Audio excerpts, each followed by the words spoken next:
Yeah, thank you for inviting me to give short presentation in this seminar. I want to talk about my experience in the grant funding and looking for the funding for the research.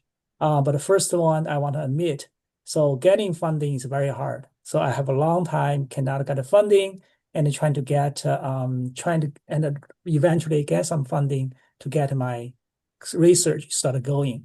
I'm an associate professor in the communicative disorder and science department at the University of Buffalo. My research focus on tinnitus, hypoacusis, misophonia. I use both animal models and a human clinical study.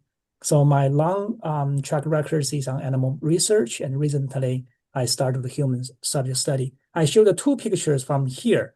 On the left side is the typical electrophysiology. That's what I do. We use the multi-channel electrode. We use nested animal, then we can put the electrode inside the brain, including auditory cortex, inferior colliculus, cochlear nucleus to record the response. This picture is taken from a mouse called FOXG1 gene mutation mice, which show the hypoacusis response. Then we record the brain activity. This is a cortex response. We record from mouse. We try to identify what the cortex response correlated to the hypoacusis phenomenon. So that's the typically animal model we developed. And on the right picture is recently we collaborate with people in computer science. We use pupillometry to record the pupil reaction to sound to identify people have hypoacusis and misophonia. This is a collaborative collaborative project with computer science and the department. So on the left picture right now is collaborated with professor in the biology department, and on the right we gathered funding from Hypoacusis Foundation or through the Hearing Health Foundation. On the right side, we get funding from the National Institute of Aging. So what I find out to getting funding is a long time preparation. And it's not like you can get funding immediately like 1 year or 2 years. There are several areas you have to prepare. Start from when you are a graduate student, when you do the postdoc and become academic faculty, and from the assistant, associate, maybe to professor is all the same. First one, I think is important. The reason we want to do the research is that we're interested in some of the research questions. So you want to ask a research question you are really interested. So in my perspective, I'm interested in how brain react to sound. So that's related, for example, some disorders, including tinnitus, hypoacusis, and recently the new disorder called misophonia. Misophonia is certain people not afraid to sound, but to certain sound, for example, chewing sound, for example, typing or clicking sound, specific sound, not necessarily loud sound. So that's the question. That's the area I'm really interested. I'm trying to find how your brain react and why people develop those questions. Then you need to find a reasonable approach. So for example, you want to answer the questions. What are the method you have? For example, animal models, where you're going to start. So my background is electrical engineering. So I like to do the electrophysiology. So I like to record the brain reaction, the cochlear response, the neural reaction, and so on. So that's my question I want to do. Yeah. Second thing is because it's really hard to tell if animals have tinnitus hypoacusis, you want to develop the behavioral models to detect if they have tinnitus or hypoacusis. And so that's the approach you have to make reasonable. And then you have to collect the data because if you only have questions, you don't have the evidence to support your ideas, then where are you going to find?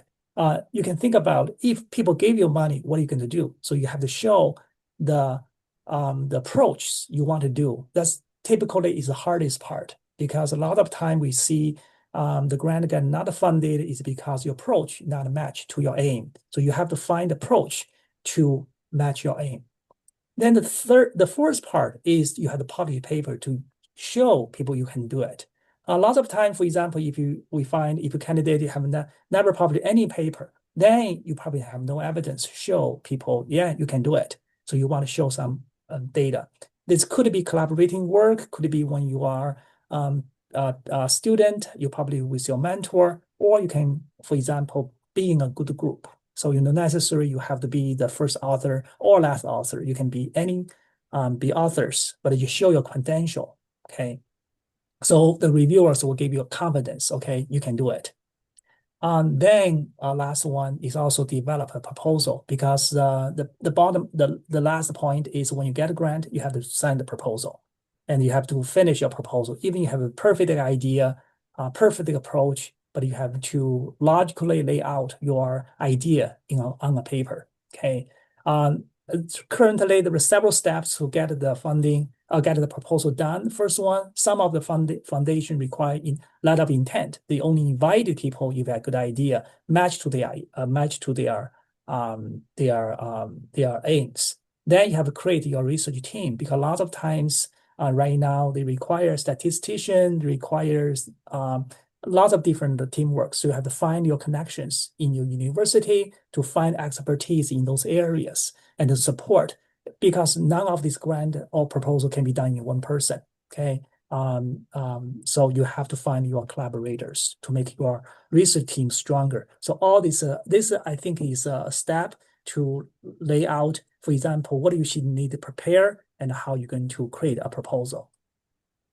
Once you have a proposal, actually, you can submit your application to different areas to find the agent to get funding.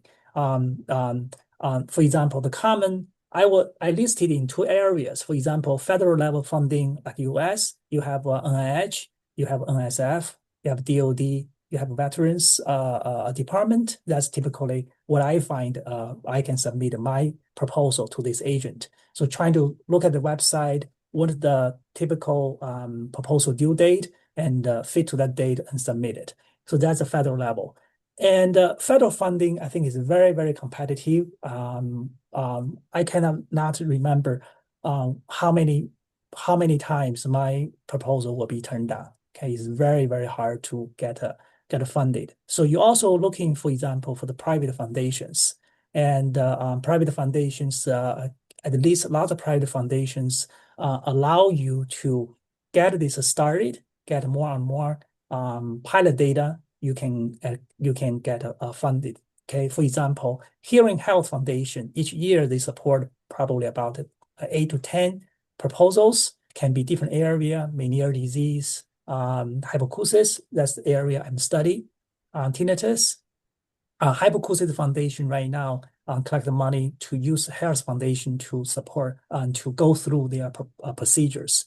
Another foundation, for example, in my area is called the Misophonia Foundations. This happened in the last 5 years. They actually support pretty decent amount support, $200,000 for each year for 3 years. Another one, you don't have to limit it, for example, in US or in one areas.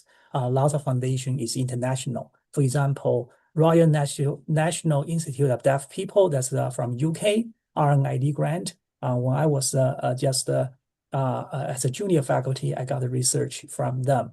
So I was not expected I can get it because it's UK and then I didn't know anybody. But luckily I got funding from UK. So you never know. Lots of time when you get funding, you never know. You probably, I feel like sometimes I already forgot I submitted this grant, then you got a good news. Sometimes you have really high expectation to get this grant, you never get it.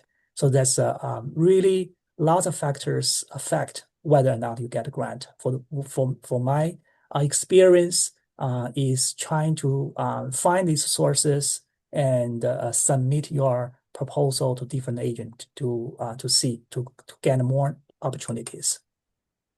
So I want to list one of this foundation. This actually is a new foundation. Even the term misophonia was not very long. Misophonia stands for people hating to certain sound, like I mentioned. This foundation mainly support the transforming understanding and the voice in the misophonia research and treatment. So they are targeting more on the treatment. also they support the mechanisms. Another thing is I find it will never be limited your study to the foundations. You can also open your mind to therapeutical or hearing companies. Because, for example, therapeutic companies, they trying to develop their chemicals to test tinnitus or hearing loss. And about 10 years ago, I was in the lab for my mentor, and we have they are Pfizer is testing one compound trying to cure tinnitus, and they contact us, and then we develop a study based on the compound they develop. It's also even it's not a lot of money. Sometimes just one specific project, but it still can give some can provide some help. We can publish a paper. We can get some pilot data from the further for the further funding. Companies, for example, last 3 years ago, Sonova company approached me. They want to test their device to see the treatment. Their sound generator on tinnitus, and even it's a small grant, but we open this project for the student project. We support 2 students working on this hearing aid product on the suppression of tinnitus. To me, it's a very it's new area, but to me, that's the almost opportunity for me to bring my basic science research to human study. After that, I collaborate with people in computer science trying to do some or more project on the objective measurement of tinnitus or hypoacusis. So if I summarize what I trying to give you suggestion, if I could, is always open your mind and for the opportunities and collaborations. And you never know. As a research, we always have curiosities. We also always interested to the areas we want to study. So it's finding the support to support our study require us to open mind for the opportunities and the collaborations. We never know, for example, which actually works, especially right now, the funding is pretty tight. So even you hope the best, but you prepare the worst. That's why my suggestion. Okay, that's all my slides. Any questions? Thank you so much, Dr. Sun, for your excellent presentation. So any question? Yeah.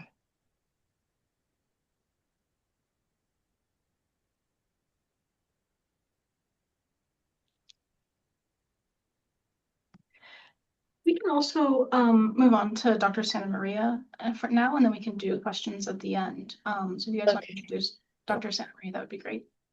Okay, so thank you so much, Dr. Sun. And now we have our second speaker, Dr. Santa Maria, and he is Dr. Santa Maria is a professor, division chief of otology and neurotology, vice chair of translation and clinical research at the University of Pittsburgh, Department of Otolaryngology, head and neck surgery, along with NIH funding for investigating sensory neural hearing loss in chronic suppurative otitis media. He is involved in industry consulting, therapeutic and device startups, including his own labs research. He has experience gaining SBIR/STTR funding from the NSF and NIF and private groups from family offices to VCs. So we welcome Dr. Santa Maria, and he'll be sharing his experiences. Well, thank you for the introduction. It's pretty much covered my entire talk, but thank you. Hopefully, let me see. Hopefully that's showing okay. Let me see. Oh. There we go. Yeah, so I mean, the idea for today is to have another end. So thank you for Wei Sun for covering the traditional pathways that we get funding. So I'm going to cover the non-traditional pathways. And as the introduction said, that I cover, I have both a clinical and research role, but I have also this entrepreneurship role at the University of Pittsburgh here. And so some of my experiences reflect that. So I'm just going to, a few slides just to highlight some of that before we dive into questions. You know, I do try to be a real scientist. So, my R1 funding, and together with Ping, we investigate the mechanisms of sensory hearing loss around chronic suppurative otitis media. We work in this animal model that we look at the top, and we're really lucky to have this animal model established. So we use this bioluminescent Pseudomonas aeruginosa, which we inoculate into the middle ears. And we're able to use external imaging to detect whether or not they're actively infected. And so that really set us our research on the path that it is today. Through the NIH funding, we've been able to figure out that the macrophages are the ones that drive the hearing loss in this model. So there are factors and a group of factors that are produced in the middle ear that seem to cross the Warren window and stimulate the macrophages that then cause harm predominantly to the outer hair cells in the base. And most of the research that we do now is looking at how we can study that further, understand what are the signals that drive the macrophages, what are the pathways in the macrophages that particularly cause hearing loss. And I'm not going to go into that any further because that's not the point of the talk today, but just to tell you that that's a lot of fun that I have in the lab. Previously, a lot of my work had been around looking at wound healing in the tympanic membrane. And something that I figured out in the lab was that if you used a growth factor, heparin binding epidermal light growth factor, to place topically in chronic tympanic membranes, that you could increase wound healing in the tympanic membrane without surgery. So this is just showing you that down the bottom there. And so I had partnered with Astellas in the past to take that all the way through to phase 2 clinical trials. And that involved both internal and external funding.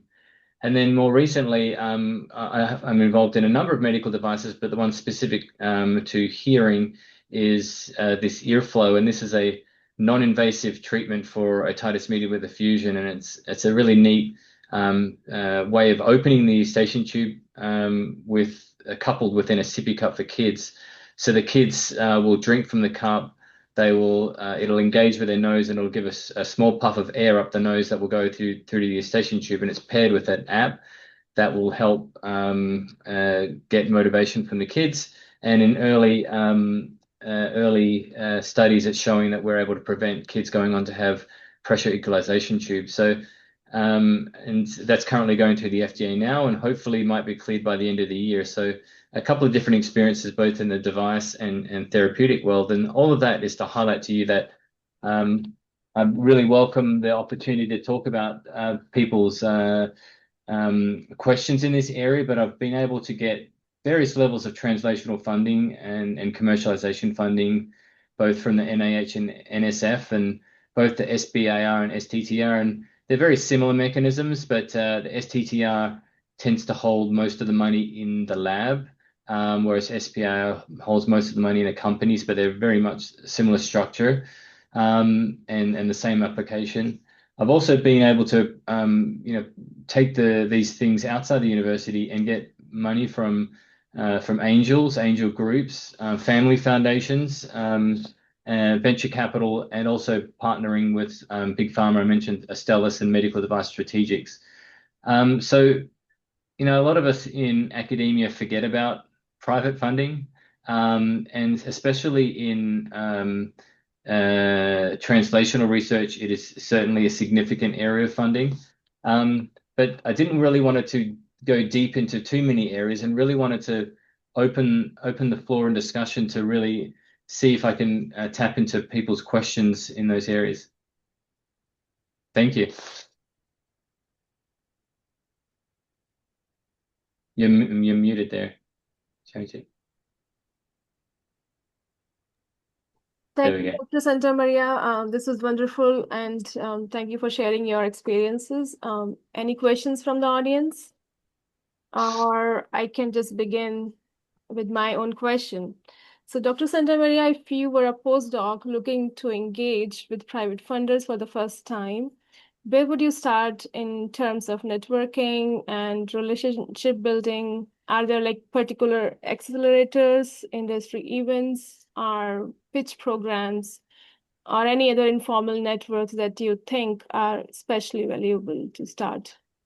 Yeah, I think that's a really important thing, and maybe to take it back a step is that when you go into the area of private, the relationships are the most important, and you often hear that from investors that they want to invest in the person as much in the product.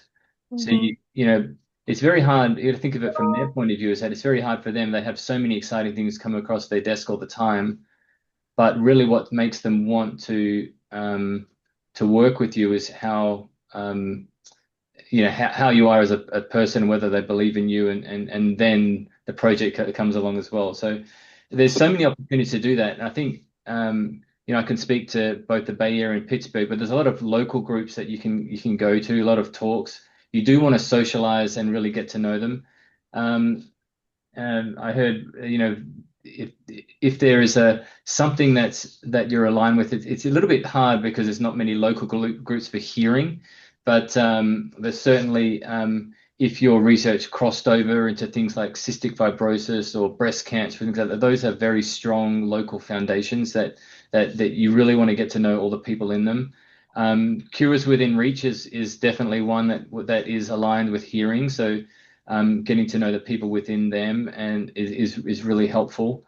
And so I think going to those sort of things and building relationships and getting to know them is actually not only, I mean, you don't want to, it's not necessarily seedy because you're actually trying to build relationships and find out what they want to fund so that hopefully you can get alignment with them and they get to know you.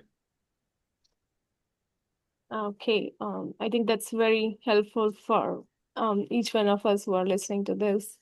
I have another question for Dr. Sun. To start, could you help us like understanding how private fundings differ from traditional academic funding like NIH or NSF in terms of expectations, timelines, and how, you know, the success is evaluated in that term?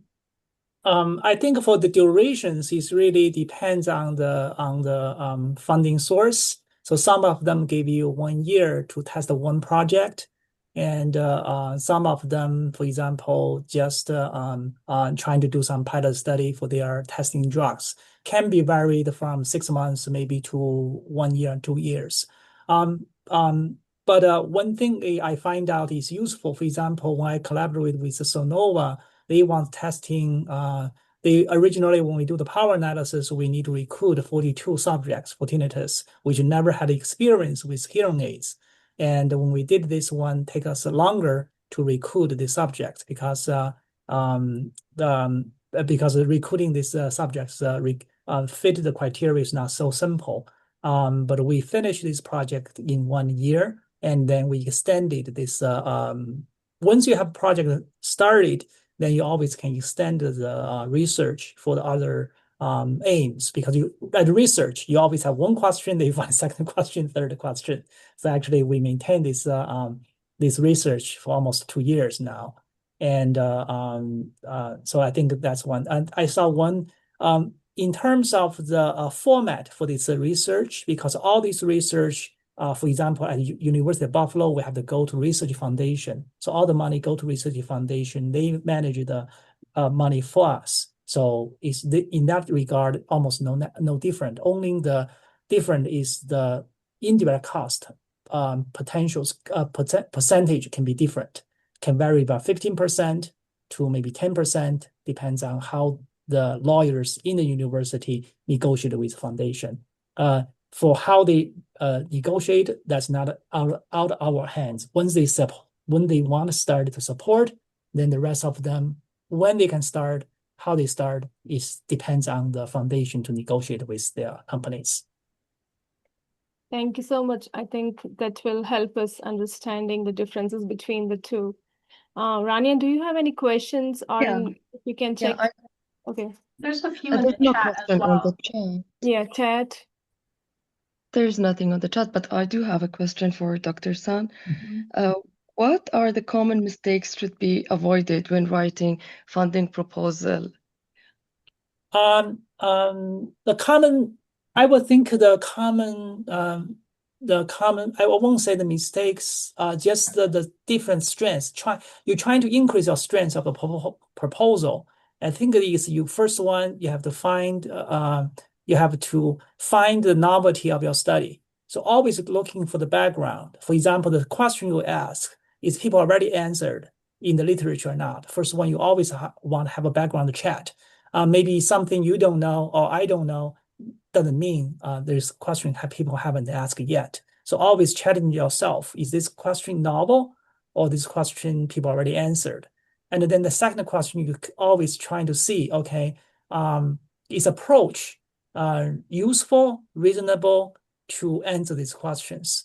Because the reviewer always asks questions. So say, okay, if you've done this research, afterwards, did you contribute some new ideas or novel findings to the field, which people can benefit from your research? They always check this one. So if you can challenge yourself before you start to do the research, that's, I think, it help to answer the reviewer's questions. At least that's what I think. But it's easy to say. Actually, it's very hard to address all the issues. Thank you so much. There's a couple of questions here.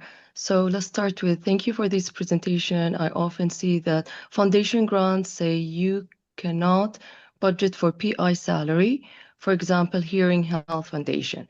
I am in a fully soft money position, and so I need to be able to support my salary. Are there presentation aware? Are the presenters aware of any foundation or private sources which do allow PI salary in the budget? That's from Rebecca Viber. Yeah.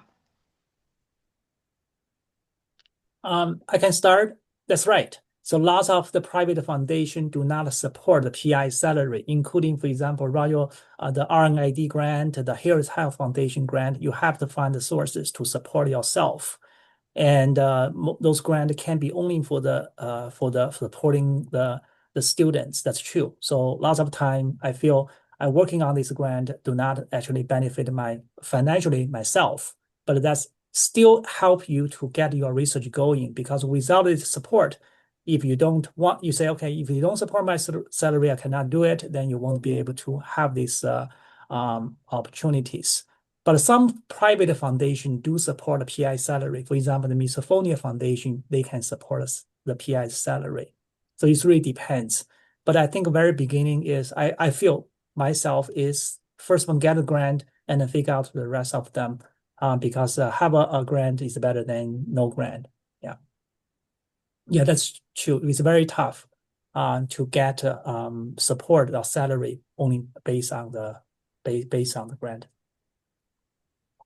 Thank you, Doctor. Dr. Peter, do you want to add anything to answer the question? Not much to add there. I mean, it's really difficult. But there are some out there, but I think most of them don't. And as Wei already alluded to, a lot of them cover indirects differently, which also is a problem for the university. But at the same, but I don't think that should let you stop you. I think, especially if you're a junior, you need to be grant hungry and just going for everything. But yeah, it is difficult to cover PI salary. Thank you. We do have another question from Hallery. Are there ethical consideration you think about when working with private funders? So I'll take a go at that. Unless Hillary had anything specific, I don't think there's anything different in the way that private funders think about at least animal or human ethics. In terms of like research or academic ethics, I think you have to be when I think about the various things that I guess startups and things like that spin out of the university, you have to be very careful about for example, the university has a lot of rules. You don't want to work on your research that will benefit you commercially inside the university, right? So you have to have a clear separation. And usually there's a transition period. So the way it's worked with me in the past is that, if something comes out of your lab that you find that's interesting, that might be commercialized, you often have a discussion with the conflicts of interest people within the university, and they say, well, let's look at your research. What is your research, and then what are you going to spin out, and make sure that you don't work on things that benefit the company within your lab, for example. they often give you like a grace period. At Stanford, that was sometimes up to 12 months, where they like, you can transition this, you can still work on things, but we need to get it going. At Pitt is a similar grace period, but there's also a little bit more lenience in terms of like, well, as long as you openly talk about that conflict and don't hide it, that that is allowed to a very small degree. But then you have to really draw the line of like, when you do an experiment, is this benefiting your research or is it benefiting the company that you're involved in? And if your answer is it's benefiting the company, then you shouldn't do it, or you can't do it. And so you really have to have a line that you do everything out in the open. You talk about conflicts of interest, you declare them to the university, and then every time you do that, you need to make sure that it's open. And it is a fine line that you have to tread. If there's something that benefits your research that also benefits the company, then that's okay.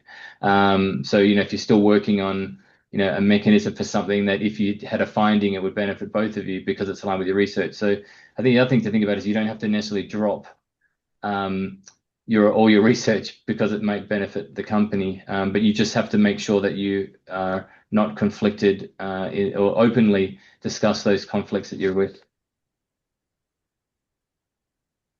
There was that. Do you want me to hit that follow up? There was when networking, how do you initiate the conversation into funding? Yeah, so this is a really good question. So I think the way to think about it is dating, right? I think most people on here are more experienced than me in dating. I have been dating for a long time, but at least the way that I approach it is you don't walk up to someone and have a marriage proposal straight away, right? It really is a courtship. And you should think about relationships with private funders in the same way with networking, and that you really want to build a relationship, you want to build a trust, you want to get to know them, you want them to get to know you and really get involved in the research in terms of the funding. And I think that's when you really need to find out about why people want to fund you, and really, you as a researcher want to think, hey, I've got this really cool research that I want to talk to people about, and I want people to fund. But on their side, they have so many different goals that they need to get to. Some of them are like, well, look, I've got $300 million to spend this year, and I've got to get it out the door, right? So sometimes they have funny little expectations like that, or they have little things like, I can fund this, but I can't fund that.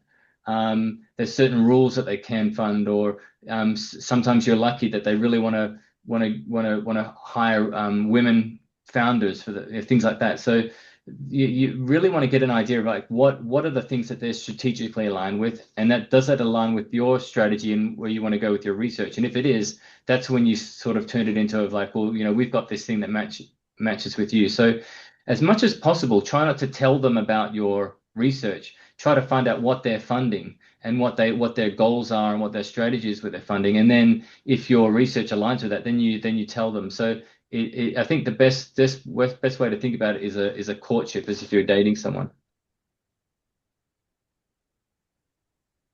Yeah, so one thing I can add up is, for example, this connection is not coming from nowhere. You have to find a certain place to make the connections. One place I find is useful is go to attend the conference.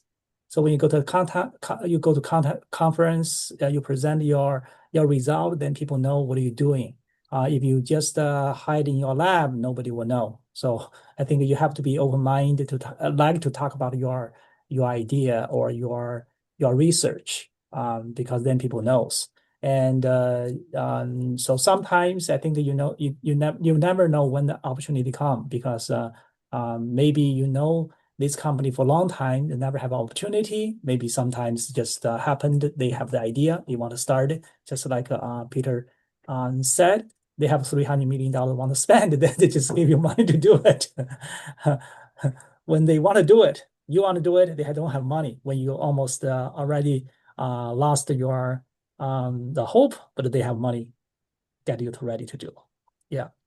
I had just from something Wei said, it reminds you, I think we are all used to being heavily technical in our research, especially because we're communicating to other researchers, but you need to, and it sounds corny, but it's true. You need to be able to explain your research in lay terms. And you need to be able to do that very quickly. And people talk about an elevator pitch. You need to be able to explain your research in 30 seconds in lay terms. So that's something that us as researchers need to practice, and we should practice having a really spit out, because sometimes when you're talking to private funders, it might be at an event, a social networking thing. There might be a lot of background noise, a lot of things that you don't get to talk a lot of technical things, but really get polished at spitting out your research in layman's terms in a short amount of time, so that you can at least capture their attention, and then hopefully you can get them into a very private, quiet room in the future where you can present them some slides.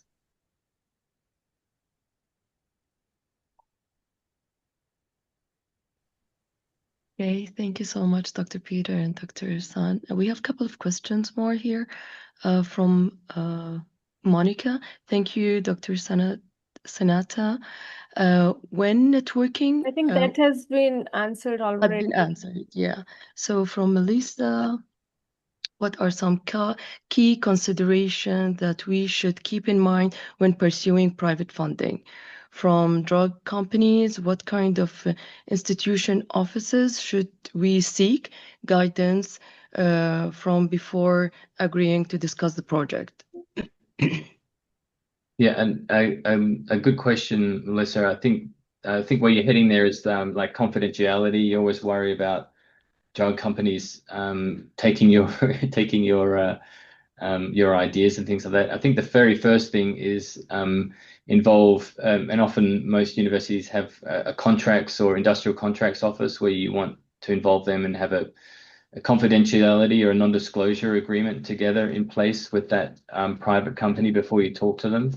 That's the bare minimum that you want to have, and so that is like a legal recourse to kind of supposed to prevent people from stealing your idea. But the reality is, if they want to steal your idea, they can steal your idea. So I wouldn't necessarily think that that's a really safe legal thing to have. That should be the bare minimum. I think other than that, generally with most people, when you protect your research, is that before you start openly discussing it outside of your lab or university and your trusted group, is you really want to make sure that if you think it's something that is patentable, talk to your patents office, your tech transfer office, and think about submitting a patent, a provisional patent, because that will give you the most protection that you can have. So a non-disclosure confidentiality agreement together with a provisional patent should be there. If it's like a consulting agreement or this, it's something that not yet patentable, I think an NDA is okay. And then it's really around like what level of trust you have with those other people. So, if drug companies were like going through, of course, there's like a few examples of these bad actors, but if the majority of drug companies were going and stealing ideas from researchers, no one would ever talk to drug companies. So the reality is that most of them are not doing that, or the vast majority are not. Most of them are good. So there has to be a little bit of element of trust there, but at least protecting yourself with a non-disclosure through industrial contracts and provisional patent if you can through the patent office. Yeah, I agree with Peter. First one, I think none of us, I feel none of me is not an expert in this field, but you do have the university have this office, either the technology,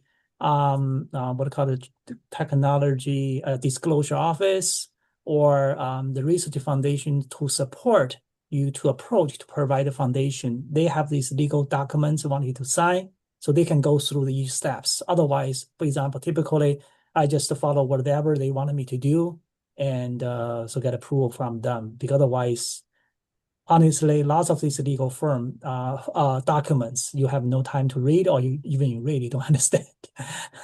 That sometimes is pretty frustrating because they take a very long time to finally signed. Federal government's funding is easy because they do this all the time. But some private foundation, if there's a first time funding your university, that's take a pretty long time to finish. Can be 3 months, can be even longer. Or finally, you get the money to get it started. But my suggestion is ask expertise to help you to get this done. Oh, thank you, Dr. Sun and Dr. Peter. There's no more questions here. Can I ask a question? I have like very basic question. Anyone can answer this question. Like for a postdoc trying to evaluate their own project, how can they judge whether there is enough potential or commercial value to interest private funders?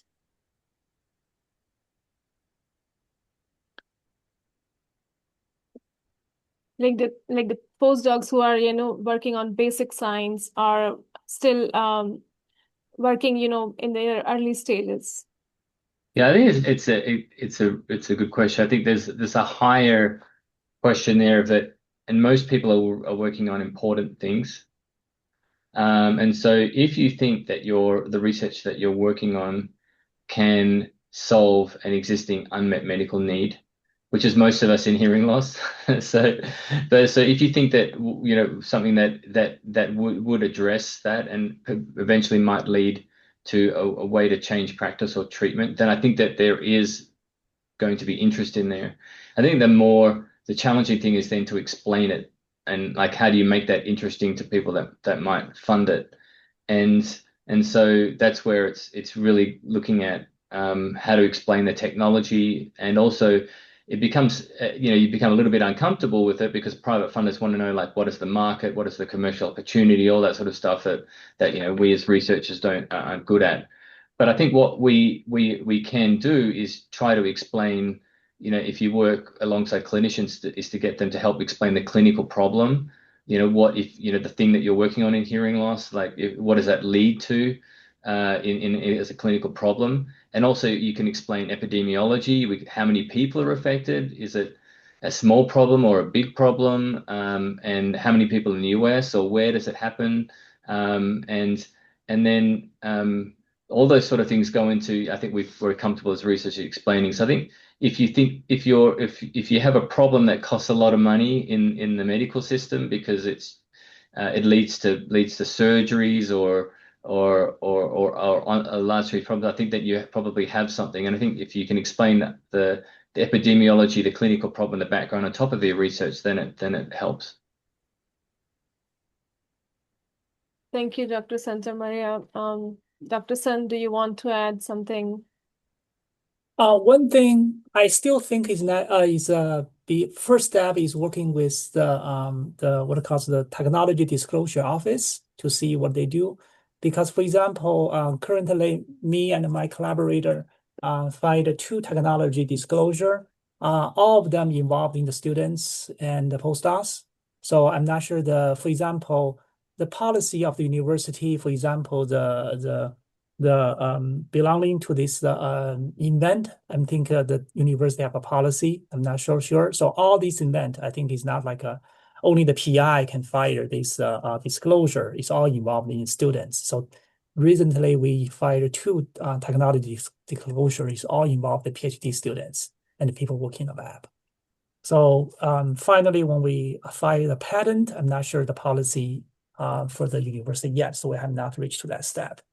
Yeah. So I think open your mind, just talk with the office to see what they suggest you to do and what you to do the first step. They have a lot of experience associated with the questions maybe we want to ask. Thank you, Dr. Sun.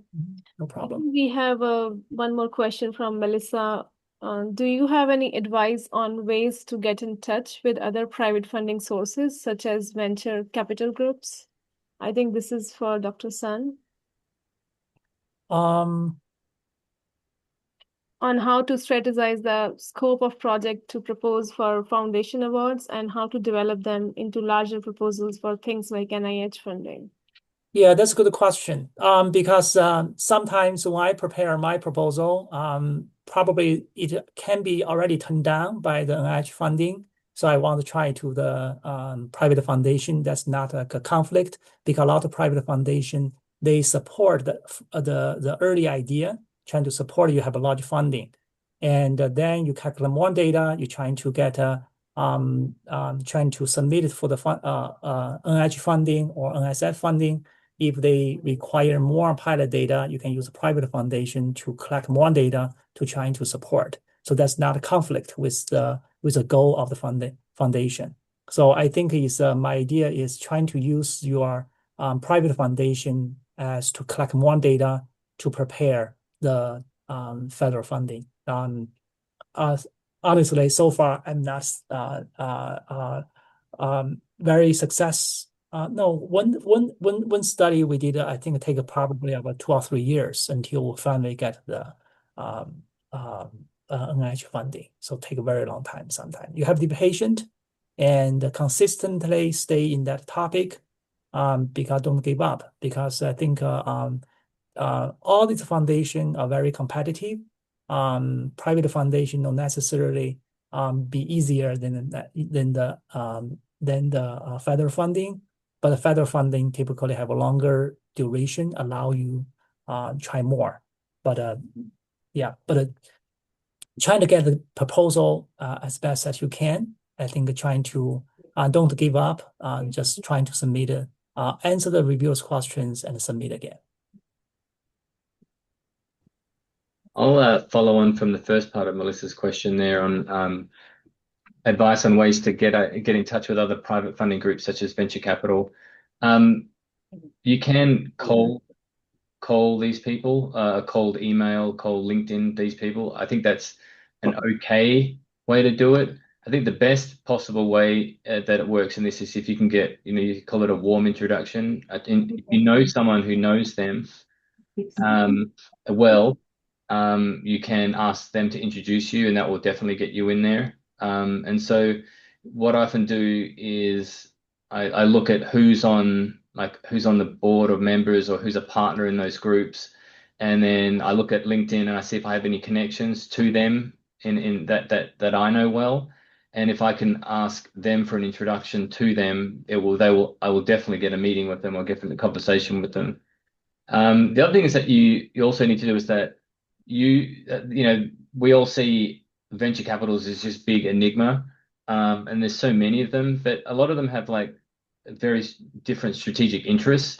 So if you can go to their web pages and you can go look at the other companies and look, for example, if you're doing medical devices that look at monitoring for balance, for example, and you see that they're investing in companies that do monitoring in other areas, and you think they're probably going to be aligned with you. But if they're doing things like big tech or Uber or something, they have nothing to do with what you're doing, then they're probably not going to be aligned. So don't waste your time. So it takes a little bit of time to go into that. There's another area that I would say ask for help with. And so, at Pitt here, we have like an entrepreneurial library, and other universities have like a business library that you can go to and ask a librarian to help you. And they can delve into things like PitchBook and other resources that will tell you who may be investing in your area, and whether they have money or not money. Because a lot of venture capital is kind of funny. They work on cycles of money. So if they've just raised a fund, they got to deploy that fund very quickly. And so those are the ones that you want to target. If they've just closed a fund, there's no use to talking to them right now about funding, but you can talk to them about advice for the future. But that they're not going to give you money at the moment when they don't have anything at the moment. So the take home there is that make sure you try and do as much work as possible yourself, find out who is worth talking to, try to get a warm introduction to them, and then also work with your business library or your entrepreneurial library or librarian to try and get an idea of who in that area might be a good strategic VC partner for you.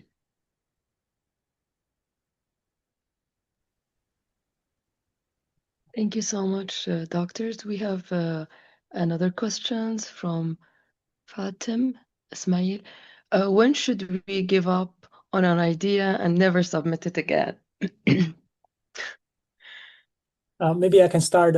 Peter can add up more.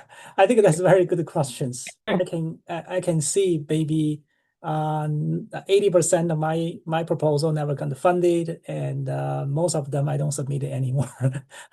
One thing is I find why I don't submit it anymore. One thing is to find the question the review asks I can never be able to address.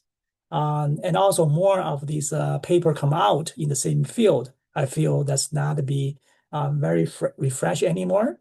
But sometimes they won't be useless. I'll give you one example. When I just started, I actually thought study the nicotine on the auditory system development would be very, very novel. So I did publish one paper about the nicotine study, and I submitted one proposal, and it be turned down twice. And then because I no longer do the nicotine anymore, then I say I never submit it again. However, about like 2 years ago, when marijuana become legal in most of the state and also in New York State, and our university is recruiting the proposal for study the marijuana, I thought, okay, the nicotine study I used before is very similar to marijuana study, so I submit again. So I got a small grant to study this, at least support a student finished. So because yeah, but 80% of the proposal you submitted, even then it never got funded, probably will never funded. Then I started to collect a new idea. Sometimes could be just change the direction of the idea. For example, there's a Fox gene study I studied before. It's other genes, and about probably the method is very similar. Then you just find the new genes. For example, session genes I studied before. I published a paper, and then I find when you submit a grant, it's not novel anymore. Then I search new gene. So if you can still use the same methodology and just change the new gene, new novel disorders people haven't know, I think it's still useful. I'm glad you took that one first, Wei. And Wei is a much better researcher because he said 80% of his get rejected, but I think 99% of mine get rejected. Okay. But, I last estimate my rejection. But I would say like it's interesting because whenever you talk to successful people, they will give you a story about how they never gave up. And then you also talk to other people who are crazy and they never give up their bad ideas. So it's like, how do you tell your own ideas, when you're supposed to give up and when you're not supposed to? I think it's hard. So I think if you are, I wouldn't say like you necessarily have to give up, but I think you kind of learn to pivot around things, right? So, especially if you're working in an area, and I think Wei gave some good examples there, about you can push hard in an area and you're getting really bad feedback, or you can't get addressed by a reviewer that you may be going at another angle. So for me, it was going at, I've submitted to NIAID and not just NIDCD, so I've gone to a different institute. I've gone and now I'm working on some therapeutics that are in the NIAID category, but I'm angling different study sections. I've probably gone to 3 or 4. So I think, don't necessarily give up if you think it's a really good idea and worthwhile thing to do. And I think at the heart of it, if it's really unique and you're doing something novel that could lead to something that's really, really cool, then it really is worthwhile pursuing. But I think keep going at the same approach is not a good idea. So learn to pivot around there. I think, like if you get like 2 or 3 rejections from the same line of thinking at the same study section, I think especially if it's not getting scored or it's making little progress and you're just getting incremental improvements in the score, I think learn to pivot and maybe look at getting a different study section. I think most of us hit AUD, which is it's kind of hard because it's a small group of people, but think if there's other angles to go at that you might get around the people that might be knocking you back in the first instance. But also listen to the reviewers, they're experienced people. Whenever I get a bad review back, or if I get a score or think that I don't like back, I don't read it for a while. I take time to cool off internally. I'm like really upset, and then when I've calmed down, I'll sit down and read through it and really take it in, and then see if there's things. Of course, some things are like you can't address, and you have to learn to work with that and respond to that. But try and think of the reviewers as not anti you. Like think of them trying. If you think of them like they're helping you to try and get you funded, then make sure that you take their advice with the intention that it is, and use it to try and get around what you kind of do. There's I think a follow-up question. I think that was from Jeffrey. Was it pitchfork or pitchbook that I mentioned? Well, maybe it should be a pitchfork because you need to poke these guys, but no, it's called pitchbook. And so you can Google PitchBook, and like almost most of the universities have a business business group that has like a login to PitchBook. It's quite expensive if you try to get it yourself, but a lot of business libraries have access to it, so you can usually ask them to help you with it. But PitchBook will tell you who all the companies, anything that's publicly known, and if it's private, it'll tell you it's private, but they'll tell you what their investments are, what their investments most recently have been, and you can get an idea from the movement of who they're investing in about whether or not you might be able to get in there. So you could do like searches in areas, or like hearing, medical devices and things like that. It'll filter for you. You'll be able to find that.